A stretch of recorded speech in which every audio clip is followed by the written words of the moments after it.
It's The Log. I'm Charles Purcell. Oh man, what a week. What a week. So on Monday, at least here in Wisconsin, we had the whole on again, off again, off again, on again with the spring election. Of course, Governor Evers canceled it, and then Republicans took him to court, and it was off and it was on, and then of course it was on, and then Tuesday the election itself, and of course all over the national news, horrific pictures of people young and old women, old men, standing in line for hours, literally wind, rain, and hail coming down on them.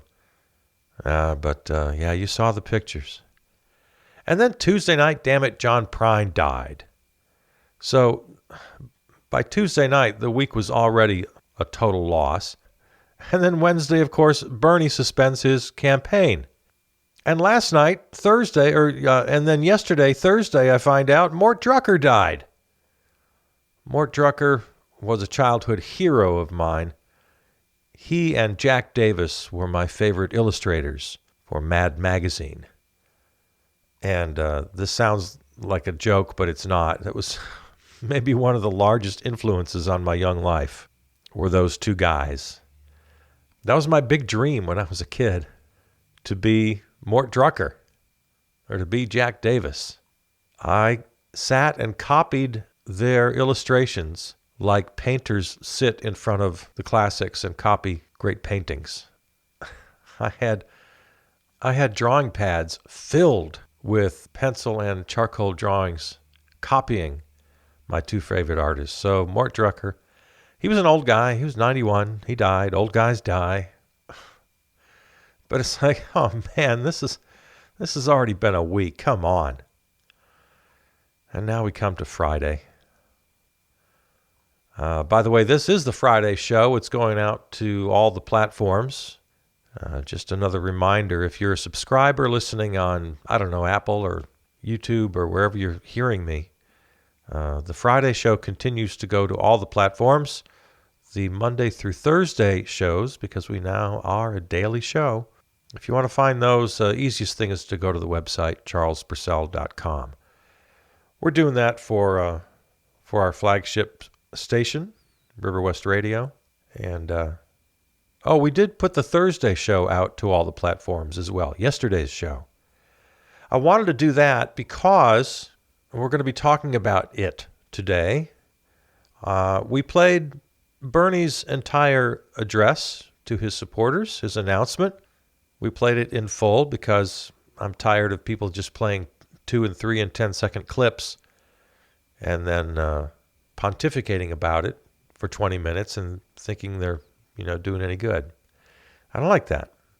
So, we played the whole thing. And then Joe Biden's statement in response was, another 10-minute read.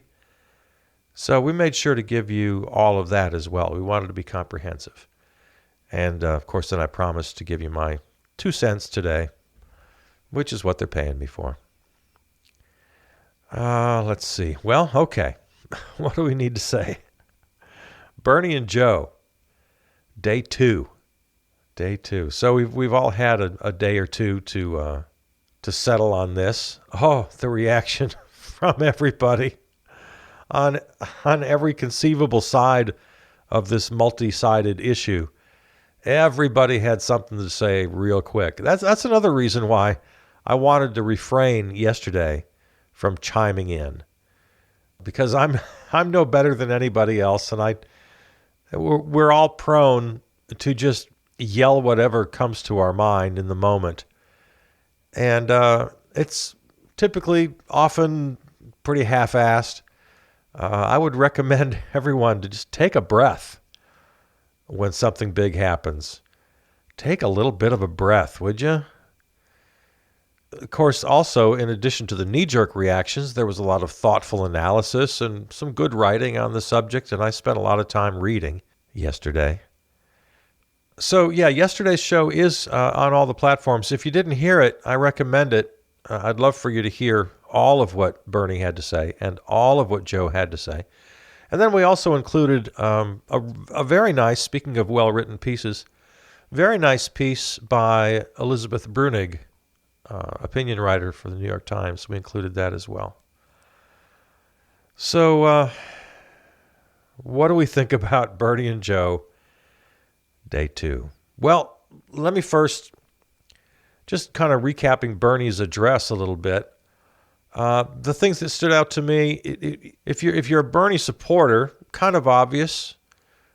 He pointed out some pretty big bullet points. And number one, right on the top of the list, is that issues that were fringe and radical, considered fringe and radical just 5 years ago, are now mainstream issues that a majority of voters, certainly a majority of Democrats, agree with. Free public college tuition, student loan forgiveness, minimum $15 wage, health care for all. I mean, Bernie changed America, basically, here. At the risk of overstating it, I think when it's all said and done, he's going to go down with Benjamin Franklin as the most influential non-president. Ben Franklin, Alexander Hamilton, Bernie Sanders. Office holders who were never in the White House, but made a hell of a lot of difference. Now, that's assuming, of course, optimistically, and I'm always optimistic, that these policies will come to pass. Policies that will be successful in fighting climate change and all the various policies that address social and economic injustice. And so in that vein, a very nice little paragraph of the speech was when he was talking about how we have to have a vision. We have to believe these things can happen or they'll never happen. That's a little philosophy I've always believed. I think it's a more practical and nuanced version of the hippy-dippy secret kind of crap where you have to manifest things into the world by your thoughts and belief. That's just silliness. But what's true about it is you have to believe it before you can make it happen. You have to have a vision. You have to see it. It's the first step. And I thought that was a very nice little section of the speech. Something else he pointed out that I like to remind people, every single poll you take in America, and especially the exit polls at every single primary and caucus, the voters agree with Bernie on just about everything. He's just right about everything, and everybody agrees with him. Even where he lost, even the primaries and caucuses where he lost the votes, he won on the issues in the polls every time. So that meant, of course, there were people, and I know many people like this. I've talked to them. Just had a conversation with a family member the other day before he suspended the campaign. Oh, yeah, I agree with Bernie on all the issues, but I don't think he can win. I think he'll lose. So they made their little, strategic vote, which I always preach against. But, yeah, Bernie, with no false modesty, he doesn't have any false modesty. He pointed that out. We won. We have won on the issues. He kept saying we, the whole, it's not me, it's us. Our movement, our campaign, that's the way he framed everything, and rightfully so. But yeah, he said we have won, and we are winning on the issues. What else from Bernie's address needs highlighting? The fact that he's not going anywhere. He didn't die. He's not going to go sit in his cabin in northern Vermont. He's not going anywhere. He's going to fight harder than ever as a senator and as the leader of this movement. So he's not going anywhere. And part of that, and what a lot of people just don't want to quite understand, I don't know if it's willful ignorance or what it is, he is suspending his campaign. That just means he's not campaigning anymore, but he's still on the ballot, and he still wants your votes. So the 23, 24, something like that, states still remaining? Yeah, he wants to collect delegates. Of course he does. And he wants to take them to the convention and use his delegates then to have some sway, some power at the convention, not only for issues in the platform, which sometimes, let's be honest, can be a little bit meaningless, but, it is what it is. But also for, they vote on the rules for the party. And that has a wide-ranging impact, especially when it comes to things like superdelegates and all of that. So, yeah, if wherever you're listening, if you still have a chance to vote for Bernie, it's not a wasted vote. Oh, my God, the cries, the laments from some of my Facebook friends in Wisconsin.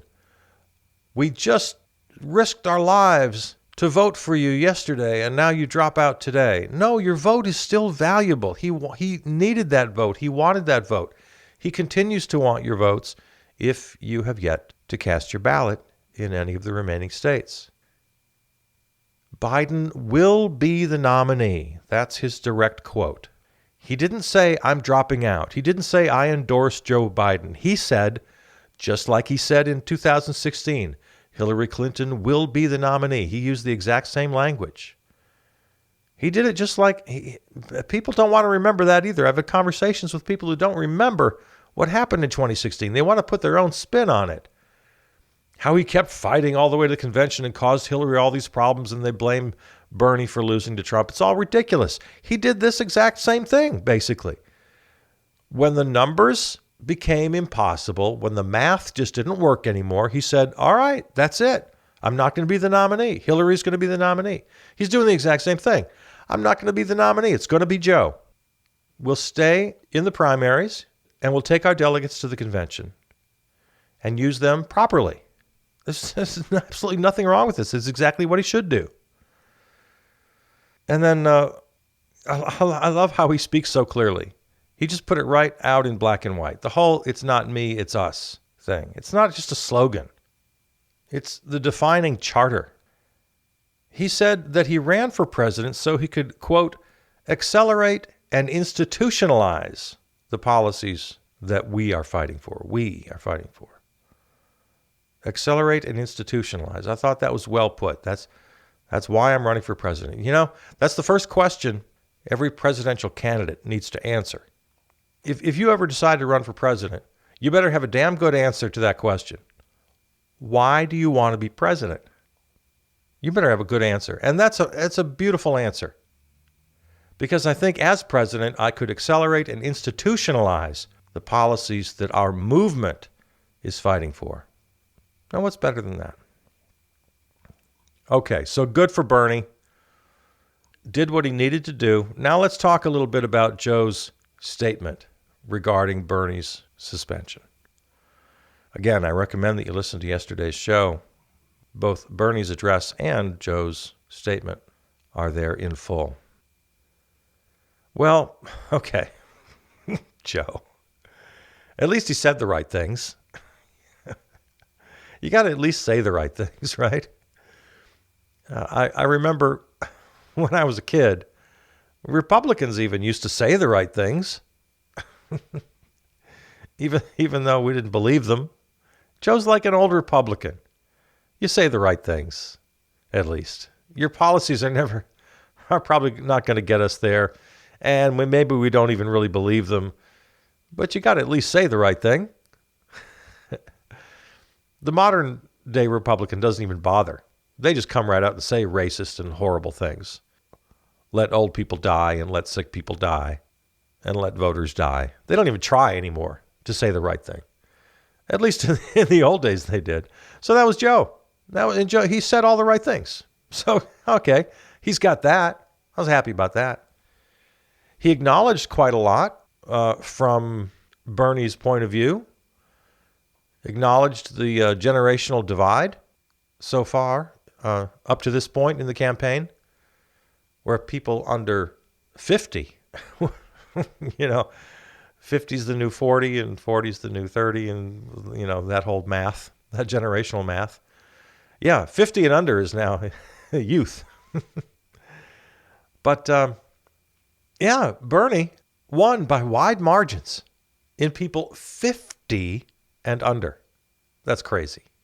Income inequality, Bernie's issues. Joe acknowledged, promised, just held up his right hand and promised. Income inequality, the seriousness of climate change, healthcare for every American. He was very careful to not say Medicare for all, of course, or not say, use the dreaded word universal. He said affordable and accessible healthcare for every American. Now, it's Joe, so that's as far as you can expect him to take that in his language. So, okay, I get it. He came right out and said free tuition for public schools and universities. Came right out, and more. So he said the right things, and he went even further, actually, than I expected him to. And he was very, very gracious and very complimentary about Bernie. Now, of course he was, because he needs Bernie's supporters. So I'm not being naive about this. I mean, did Joe write this thing? Of course he didn't write it. I don't think Joe writes his own speeches. Bernie probably does. Bernie gets a little help, but I'm pretty sure he writes his own speeches. So did Joe write this thing? Well, no. Does he believe any of it? I don't know. Probably not. Does he understand any of it? I don't know. But the point is, he read it, and somebody wrote it. Somebody on his staff wrote it. He has a staff, and just the fact that his people wrote it makes me feel pretty good. Compared to someone, say, like, Stephen Miller, Jared Kushner. They could be writing speeches for your candidate. I see a difference. Don't you see a difference there? I mean, you got to remember here, if you're struggling over what to do and you're really disappointed about the way things have played out, you got to just put your head down now. And you got to remember a couple of important things. And one is you're electing hundreds and hundreds of people. You're not just electing Joe if you cast your vote for Joe. It's every staff member he appoints. It's the chief of staff. It's every cabinet member. It's every agency head, et cetera, right on down the line, including, plus, let's not forget, court appointees. Court appointees, federal judiciary, which includes, of course, the Supreme Court of the United States. Ruth Bader Ginsburg, God bless her, just turned 87 years old. So we're doing a little Joe and Bernie day 2 here. It was only Wednesday that Bernie suspended his campaign. Just hours later, Joe responded with an important statement you should read.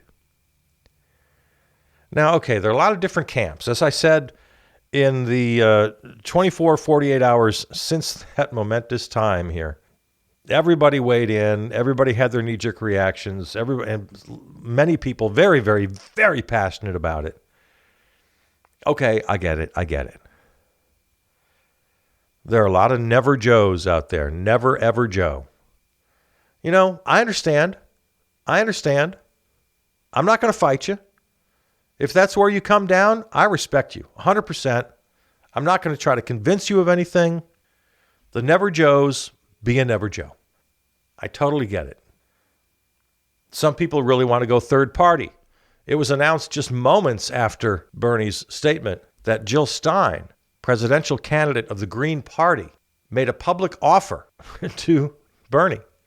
Said, I will step aside. I, Jill Stein, will step aside. You can be the Green Party nominee. Come on over. We'd love to have you. Of course, that's not going to happen. But if you're someone who really believes, there are still other parties. Of course, there are always multiple parties. They just don't get any play. There's the Green Party. We got a couple different socialist parties. And if you want to go there, and if that's the best course of action for you, if you think it's best for your country, it's if you can live with yourself, if conscientiously you got to do it, then do it. I got nothing but respect for you. I'm not going to try to talk you out of it.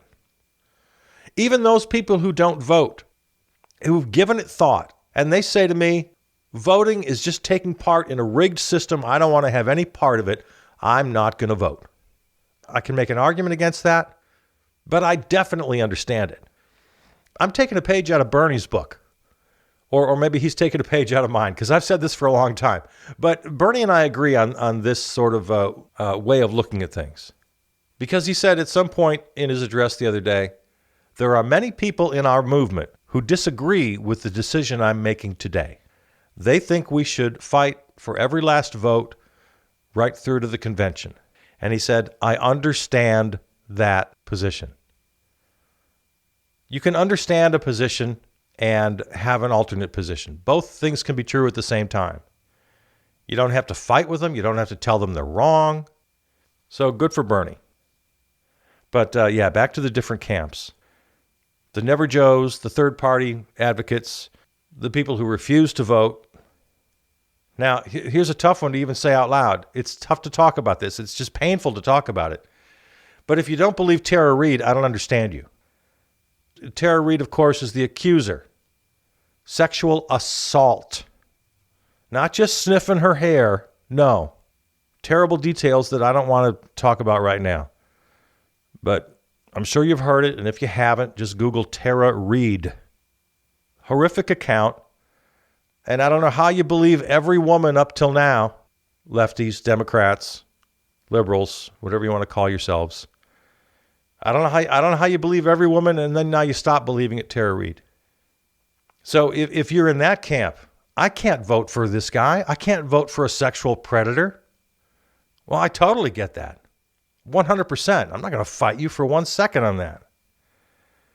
I mean, we used to it wasn't that long ago. We were all having these little thought experiments, right? Did you have this conversation with your friends? I know I did. Well, what if the left, or what if the Democrats had their own Donald Trump?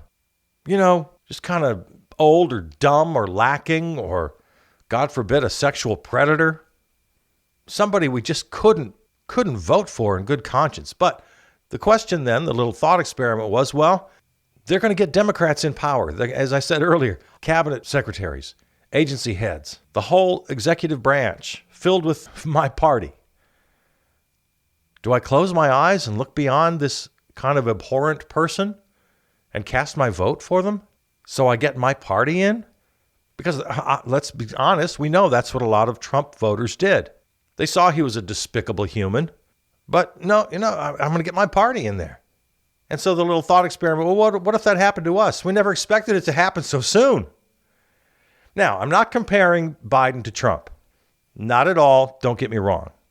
Just on this one issue, this sexual predator issue, there are some people who say, and I completely understand, no, I'm not crossing that line. I'm not crossing that line. I get it. I totally get it. Or the Bernie got screwed camp. The DNC is rigged camp. Yeah, absolutely. Everybody's right. That's my point. All these people are right. I'm not going to fight any of you. But I will say this, okay? I will say this. Don't always be so sure that you're right, number one.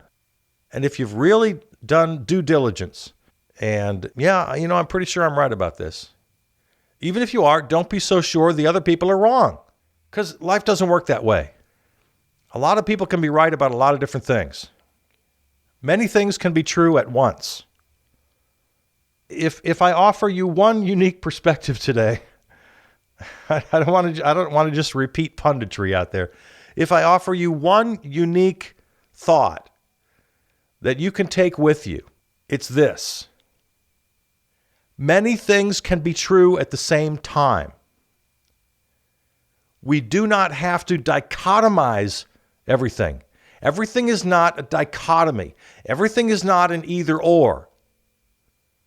We've just been conditioned that way because it works that way. Because in a movie, it works to have one guy who's evil and one guy who's good. And the good guy has to beat the evil guy. That's what we've seen in every damn TV show since we were kids, and every movie. It's just drummed into our heads. In politics, one guy's bad, one guy's good. One has to win, one has to lose. We dichotomize everything. Every single news debate you see creates a false dichotomy. Many, many things can be true at the same time. Yes, Bernie got screwed by the DNC. Yes, Joe Biden sexually assaulted Tara Reade. Yes, in a certain respect, the Democrats have their own Trump issue to deal with. Some people don't want to vote at all. Some people want to go third party. Many things can be true at the same time. You're all right. I'm not fighting any of you. Only history is going to reveal who was right and who was wrong. Only history reveals who is right and who is wrong. So don't be so damn sure of yourself all the time. So where does that leave us? Well, I say if you love Bernie so much, well then follow his lead. I don't quite get the Bernie supporters who are mad at Bernie. He's your guy. He's playing the hand he's been dealt. He's staying in the fight. He's staying active. So you stay in the fight, stay active. He's asking you. He's coming right on and asking you to do that. Make sure you vote and vote down ballot. As he said, everything from Congress down to school board. Stay active. The movement did not die on Wednesday. Not at all. He's not going to be president. Bernie's not going to be president. But he's staying in the fight, and he's asking you to stay in the fight. He challenged you. He also challenged you to set the fire under Joe's feet. He did it himself. He got the ball rolling. He did not endorse him. He did not endorse Joe. He didn't say, I'm dropping out and endorsing Joe like Klobuchar and Harris and Mayor Pete and everybody did. No, not at all. Whole different ballgame. He set the fire under Joe's feet. And already yesterday, just one day after Bernie suspended his campaign, Joe made a couple of announcements of policy proposals. He's proposing now to lower the age of Medicare eligibility from 65 to 60. All right, that's quite a lot of people. Now, does it come anywhere near Medicare for all? No. We're going to get up and say, oh, everything's all good now, Joe, and give him a big round of applause? No. But on day one, he did that. And this one is pretty big. Student loan forgiveness. Now, he put a cap on it, which I think is unnecessary. But again, those are details. But for Joe to, on day one, after Bernie suspends, and he's out, he's got to court Bernie supporters. Student loan forgiveness. He wasn't talking about that before. Now, do I trust him? No. Do I trust Joe? No, of course not. But that's the point. You have to push him. If you loved Bernie, then take his advice, emulate him, and push Joe. All right, kids, there it is. Bottom line, when it comes to Joe and Bernie, make your own decision on how to proceed, and I'll back you 100%. All right. I love you. Talk to you Monday.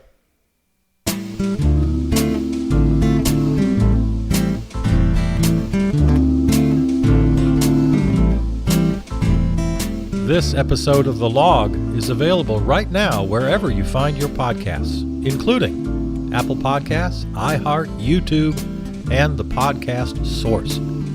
Enter Charles Burcell Presents in the search window. Or best yet, go to charlesburcell.com. There you'll find this and all the other series in the podcast family. Follow, comment, and contact me on Facebook and Twitter. Thanks to our flagship terrestrial station, River West Radio, riverwestradio.com. Theme music composed and performed by Peter Donalds. From the New Arts and Media Studios in Milwaukee, I'm Charles Burcell.